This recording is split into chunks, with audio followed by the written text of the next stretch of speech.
All right, storms causing chaos across central Indiana last night. We had a tornado, baseball-sized hail, some flash flooding, strong winds, thunderstorm damage. Really, it packed a punch last night, Kelly. The hits just kept coming and coming. Yeah, so let's start with that tornado. So this was an EF2? Yes, and 130-mile-per-hour winds. Okay. It was in northeastern Jay County. The National Weather Service went out there and surveyed the area today to confirm the rating for that. Unfortunately, there was just storm reports all across central Indiana, and taking a look at some of those reports from yesterday, wow, it's just unbelievable, the impacts. The hail was incredible. We had strong winds. We had flash flooding.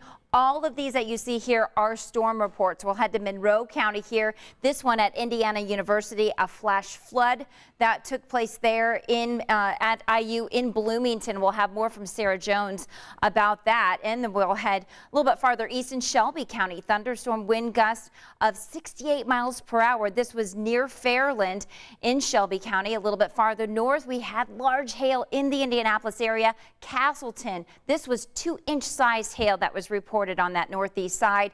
And then New Pal, unbelievable size hail, baseball size hail in Hancock County, 3 inches in size. Here are some of the pictures that we got from the Jay County Sheriff's Facebook page from Jay County. Just the incredible rotation with these storms. This storm passed just after 4 o'clock yesterday afternoon in Jay County. Here's another look from that Jay County tornado. It did move about 5 miles of a path in that area. And here's a look at some of that baseball size hail. Rebecca Elkins sharing this one from New Pal. Unbelievable, and it just makes it just so dramatic when we have the comparable hailstone with the baseball. New Pal as well. Elaine Hasselman sending this one in. And Community North parking lot. Much damage across that area, many windshields that were broken out. So this is going to be a cleanup for many, many months, unfortunately. And we're still tracking more severe weather tonight. I'll have those details coming up in just a few minutes. Jenny? Yeah, some really incredible storm photos. Kelly, thank you. We'll check in a few minutes.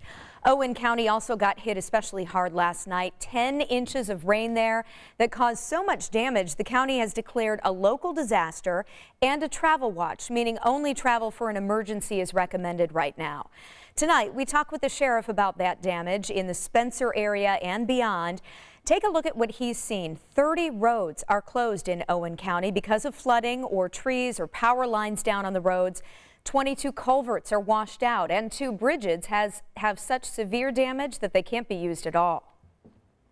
It was bad. It was really bad this morning. I mean, out through the county as we drove around, some roads are totally gone, completely washed away. And the amount of trees that we seen down, it was pretty devastating.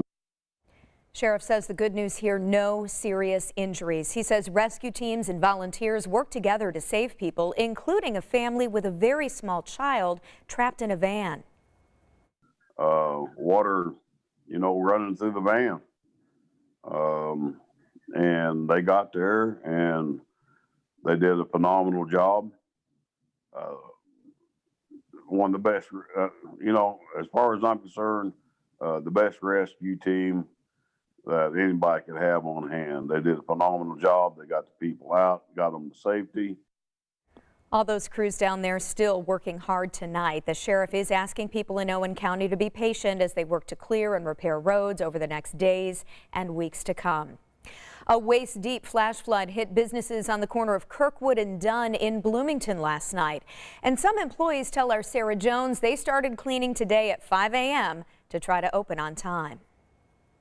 Businesses have been cleaning up since about 5 a.m. and they're planning to open up as scheduled. And the reason there's so much work to be done is because the water was about waist high. It was crazy. We were at the upstairs hanging out. The power went out and we were like, okay, we'll stay here for a little bit to see if it comes back on. And then all of a sudden there was cars floating down the street. And I was scared because my car was parked here and I look out and my car was like turned sideways. Here's my car. And the water was probably like up to like my hips. It was like going against like a very hard current. But as flash floods do, the water receded quickly. We waited for about an hour and the water went down, and then we were out here like scooping buckets of water out of my car.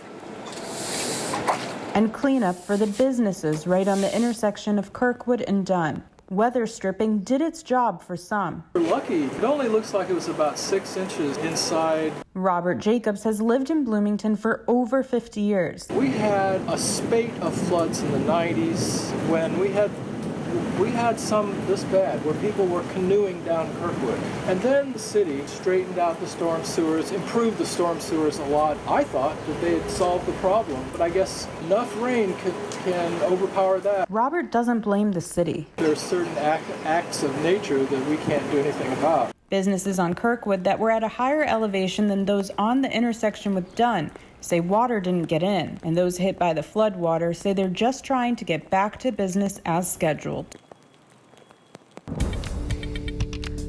All right, so now moving on from the trouble last night and now potentially some more trouble tonight. Right, shifting gears again, we do have some severe storms in northern Indiana. Okay. However, I don't think this is going to be nearly as impactful. I know it won't be because we just don't have the same dynamics in the atmosphere.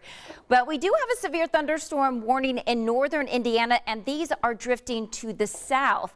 They are weakening, though, as you can see, even over the past hour that I put this in motion as they drift into Stark, Pulaski counties.